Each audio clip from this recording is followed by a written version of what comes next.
Bueno, Martín, muy bienvenido a Encuentros, muchas gracias por venir. ¿Cómo andás? ¿Qué tal? Gracias por la invitación. Bueno, participando de esta séptima edición del Festival de Cine, le contamos a la gente, vos sos uno de los jurados en este caso. ¿Cómo estás viviendo esta edición? Bueno, la verdad que es una experiencia hermosa. Ser jurado siempre es una responsabilidad y a la vez un privilegio, porque tenés la tarea de alguna manera de justificar, legitimar, de dar a conocer de alguna manera con un veredicto una programación de cine, que siempre una programación de cine es algo que se piensa durante mucho tiempo, no es un cúmulo de películas. Por lo tanto, esa posibilidad de evaluar en un sentido está buenísimo porque las pensás, porque tenés como un encuentro muy profundo con las películas. Así que esa experiencia que ya tuve varias veces, pero acá está siendo maravillosa porque tienen unas salas increíbles, únicas en el país, entonces las vemos todas las películas ahí, así que mejor no puede ser. Una de las proyecciones especiales Sí. es tu largometraje, Los Convencidos, esta película que habla un poco de las escenas cotidianas, ¿no? de la vida. ¿Qué nos podés contar de Los Convencidos? Sé que está grabada con gente conocida tuya, familia, amigos. Digo, ¿en qué momento pensaste o se te ocurrió que una escena cotidiana, quizás de una conversación en la mesa, podía ser una película? Qué buena pregunta. Mirá, a mí el cine me llegó siempre por situaciones muy cercanas. Yo como cineasta soy autodidacta, no estudié formalmente cine, por lo tanto no generé una relación así como muy grande, muy mística con los grandes directores, con las grandes películas. Tuve una relación más pequeña, más chiquita con la experimentación mía con una cámara. Estudié periodismo, ahí sí que hice algunas cosas de investigación breves, pero en la carrera de periodismo como con cosas teóricas, pero siempre lo familiar para mí fue un lugar de un punto de partida, porque empecé filmando a mi abuela, que me gustaba mucho cómo hablaba y las contradicciones que tenía. Siempre me interesó como lo familiar y las contradicciones. Porque además era algo que me parecía que tenía la capacidad de transmitir. Yo creía que mis problemas eran los problemas de todos, digamos que yo a partir de ahí iba a poder construir cosas que sean verdaderas, como que a partir de las preguntas que yo me hacía, podía llegar a tener algunas preguntas que puedan ser transmitibles a los demás. Y bueno, hice mis primeros ensayos en el año 2000, 2001, ya empecé a filmar cositas, y yo creo que con el tiempo fui como puliendo un estilo que tiene que ver con una manera de mirar. Por eso te diría que la familia es como una especie de excusa, porque no creo que sea solamente sobre la familia. Yo no te digo en la película que, mira, este es mi papá y discutimos, claro, sino que hay un aire familiar ahí que uno dice como, bueno, esta gente se parece a mí. Y después la puesta en escena un poco trata de generar un lenguaje articulado de eso, ¿no es cierto? No es que estamos con una cámara ahí yendo y viniendo y es como lo que uno reconoce como un documental, ¿no? Como si fuese algo desprolijo, desordenado. Para mí es la familia y la puesta en escena, como, bueno, cómo se articulan esos mundos, cómo el cine puede apropiarse y organizar un lenguaje tan caótico como el que tenemos nosotros con nuestros amigos, con nuestras familias. Y en el caso de Los Convencidos, como te contaba, que vengo filmando hace tantos años, fueron sucediendo muchas situaciones que me parecían muy pertinentes, muy interesantes. Por ejemplo, con mis amigos de fútbol de pronto nos pusimos a discutir una película que está ahí, sí, que está como recreado eso de alguna manera, aunque la discusión es real. Ahí quiero ir. Sí. Vos prendés la cámara y le decís, ¿actúen o dejás que todo fluya? No, nunca digo nada, jamás digo que tienen que hacer a alguien. O sea, ya están acostumbrados a que vos prendés la cámara y exactamente. Eso sería un poco la... Ya están acostumbrados, eso que decís es la clave, porque a mí me conocen como alguien que filma todo el tiempo, que presta atención a lo que pasa, no es alguien que está como sobrevolando la situación, me involucro. Y por otro lado, hice muchas películas en el tiempo, entonces también han ido al cine a ver otras películas. Entonces como que hay una dinámica de una especie de gran casting que funciona entre todos los que me conocen, los que me voy relacionando. Entonces creo que eso también contribuye. ¿Y sabes qué es lo que genera? Deseo para mí. todos tienen ganas de que suceda eso que está pasando. No están como, qué pesado, viene Martín y ahora tenemos que hacerle el favor y filmar. Se genera un deseo porque también es un problema, para mí pensar es un problema. Yo me atrevería a decirte que muchas veces creemos que sabemos pensar o que pensamos y no sé si es tan sencillo pensar, tener una idea, clarificarla, decir, bueno, esto en realidad no era mi idea, esto lo tenía en la cabeza pero no sé por qué. Claro. Y bueno, yo trato como con el montaje, con el cine, aprender a pensar, porque para mí pensar no es fácil. Entonces cuando pasaba estas discusiones, por ejemplo, con mis amigos en el fútbol, a los gritos y cada uno decía una cosa, decía otra, entonces yo con la película traté de ordenar un poco las ideas en el montaje, ¿no? En la discusión, y después cosas que se filtran que solo suceden para la cámara. Y ahí es donde para mí está el juego, en donde el pensamiento hace su camino y el cine nos permite reflexionar, que es lo que creo que no pasa tanto en los discursos televisivos o en otro tipo de medios, que pensar es mucho más difícil todavía. A partir de los encuadres, de los tiempos que uno organiza esa información, tiene como la posibilidad de que todo ese caos se transforme en una posibilidad de pensar, de pensarnos. Por eso me gusta tanto lo familiar y lo pienso siempre como un punto de partida para hacer las preguntas más universales o más generales. ¿Cuánto llevas guionado previamente? Digo, porque por ahí los diálogos obviamente no los vas a guionar vos, pero quizás la puesta de cámaras Nada. Nada. No, nunca. Como va surgiendo y después quizás en el montaje es la parte... No, claro, hay una búsqueda, en general, digamos, la puesta de cámara es como que con el tiempo se va transformando en tu manera de mirar. Yo creo que el lenguaje, lo que te digo, la dificultad de poder expresar un punto de vista, de ver, bueno, a ver, ¿desde dónde voy a mirar esto? En general lo encuentro en la situación de rodaje, apenas me llego al lugar donde vamos a filmar, pero también creo que yo ya lo miro de una manera. En todo caso, lo que trato de hacer es, yo creo que el cine es la parte por el todo. Siempre vamos a filmar un pedazo, siempre nos va a faltar la mayoría de la información, no la vamos a tener. Para mí eso es muy filosófico también, porque nosotros, cuando llego al set de filmación, ya sé que lo más importante no lo voy a poder filmar, que probablemente va a pasar y va a estar ahí al lado y se me va a escapar, y pasa como en los sueños, que uno a veces no logra concretar lo más importante, y para mí el cine es eso. Entonces yo trabajo con los pedazos que quedan, con los fragmentos que son como siempre unidades muy débiles, muy frágiles, que generalmente hay que poder interpretarlas, ¿no? Hay mucho de lo que yo entiendo por la pregunta por la verdad, que siempre es un problema la pregunta por la verdad, porque la verdad es como una máscara, ¿no? Y cuando la digo se me escapa. Claro. Bueno, para mí filmar es ese problema. Lo que filmo se va escapando. Entonces yo ya ahí es como un punto de partida. Y me dejo llevar por las situaciones. Y generalmente voy buscando los encuadres, trato de que si se dio una situación en donde una persona quedó cortada, por ejemplo, pero es importante lo que está diciendo, yo ya sé que eso no lo voy a poder repetir. Entonces es capaz que lo dejo. Claro. Pero después voy a tener que trabajar con esa cara que está a medio verse. Entonces como que un poco mi juego es ese, dejarme sorprender por lo que va pasando y ser intuitivo para que la puesta en escena termine siendo una y no como cualquiera, sin ir como cambiando en el medio.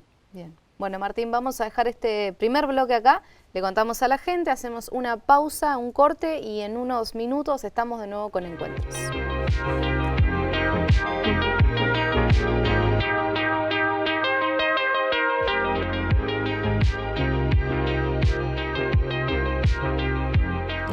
Bueno, Martín, hablamos de que no había guión, que no había previamente un guión. ¿Hay un equipo de rodaje detrás de cámara? Sí, hay un equipo de rodaje muy pequeño. Hace ya unos cuantos años que trabajo con Mercedes Arias, que es productora, pero ya es como co-realizadora en todas las facetas, y también eventualmente trabajo con un camarógrafo, Tomás Fernández, y no mucho más. El sonido es siempre un área que vamos como compartiéndola de acuerdo a la situación, pero somos 3 máximo en general, ¿sí? 3 personas. ¿¿Cómo trabajás, digamos, con respecto a las ideas. O sea, recién decías que registrás conversaciones, te pones a observar.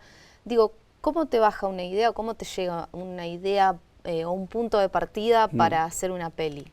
Bueno, para mí en general eso también está bueno, porque hay como muchas escuelas, ¿no? Hay como bibliografías que trabajan de una manera donde la escritura es preeminente, como las ideas. El cine es algo colectivo, digamos, ¿no? Es real.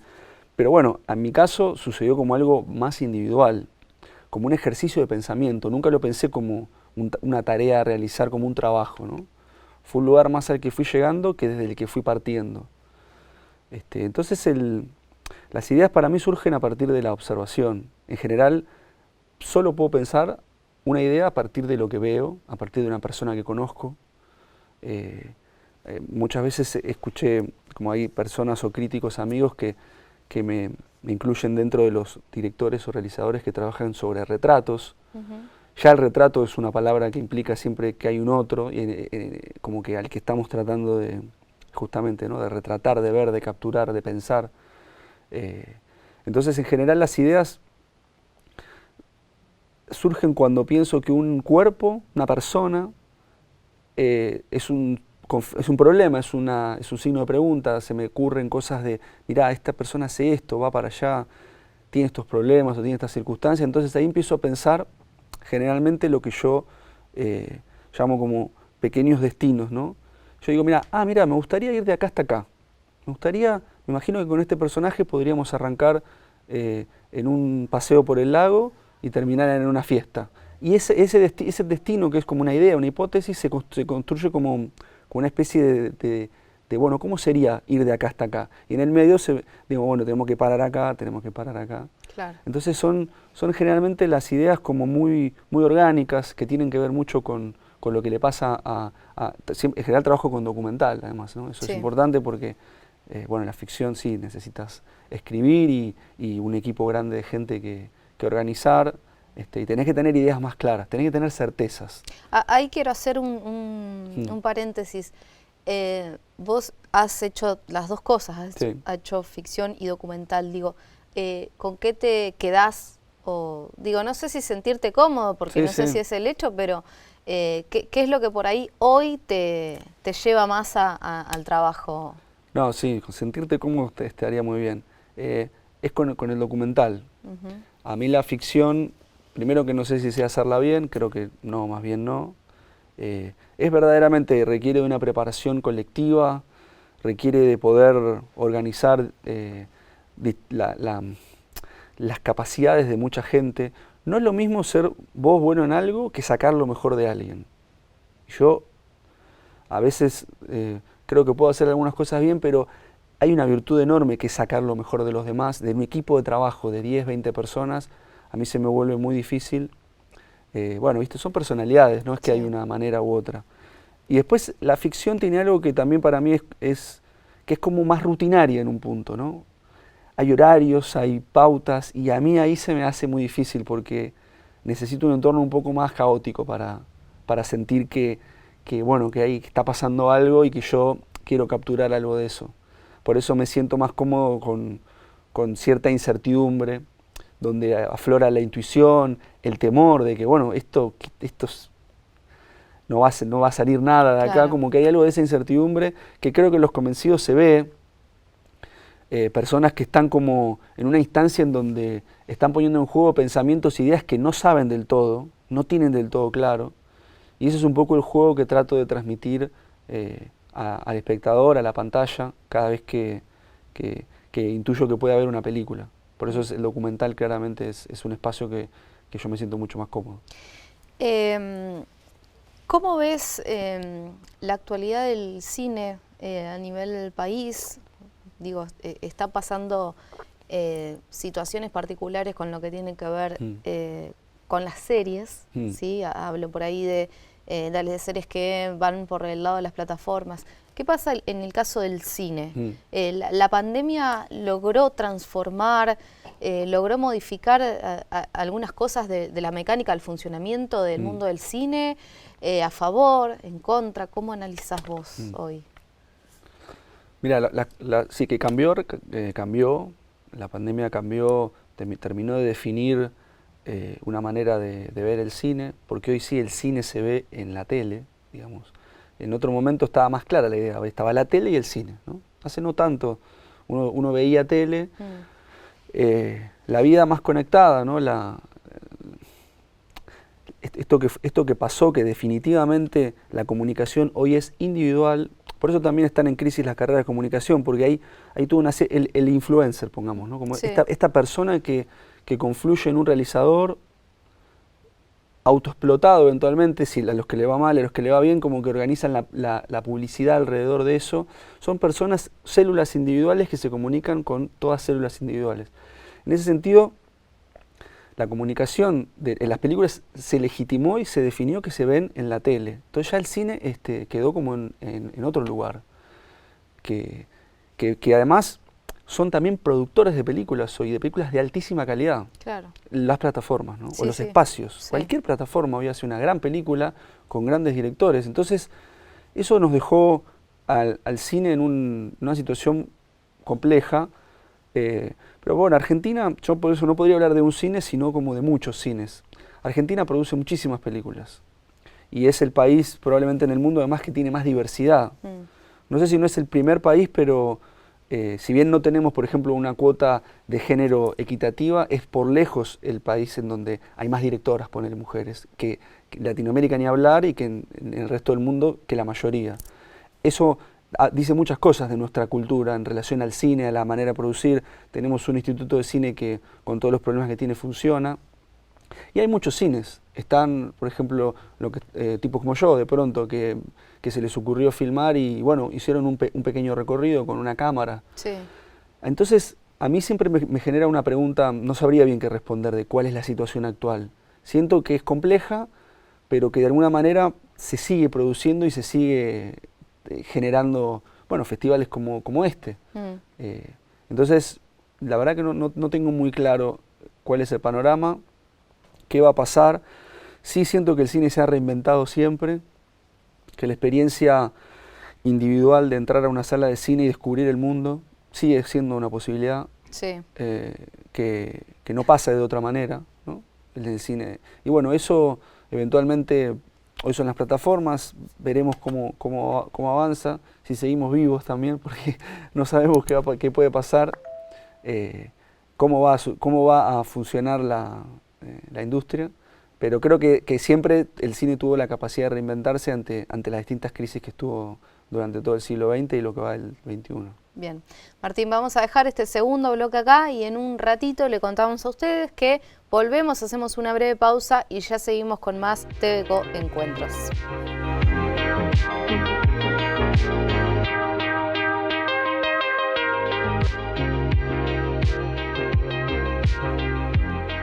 Bueno, Martín, hablábamos de la actualidad del cine a nivel nacional y hay una pregunta que muchas veces la gente se hace y es si se puede vivir del cine, ¿no? De hacer cine. Es un poco retórica la pregunta, pero digo, ¿qué pensás vos o por lo menos cuál es tu realidad? Es muy compleja, sí, esa realidad. Sí, bueno, de alguna manera se puede vivir. Como te decía antes, las maneras de hacer cine son muy variadas. En general, una película tiene como un presupuesto que puede cambiar un montón. Y lo que yo fui haciendo con el tiempo, con Mercedes, fuimos encontrando una manera de producir en donde nosotros siempre tenemos como el control de las tareas que vamos haciendo. No nos expandimos demasiado en situaciones que no podemos controlar, digamos. Claro. El documental es más flexible para eso porque tenemos la posibilidad de filmar en el tiempo. ¿Qué quiero decir con esto? Que cuando uno tiene una gran producción, que capaz que en un día tiene que juntar a 30 personas, eso capaz es lo más caro. Ir y venir, sí, fletes, comida.